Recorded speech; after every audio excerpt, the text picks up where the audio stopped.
Your concern is human rights. Mine is human lives. I am concerned both the present and the future. I worry about the future because I know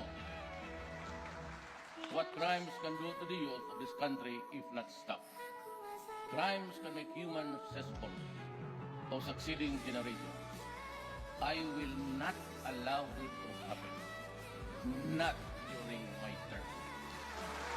Human rights to me means giving Filipinos, especially those at the society's fringes, a decent and dignified future. The lives of our youth are being wasted and families are destroyed. And all because of the chemical called shabu, cocaine, cannabis,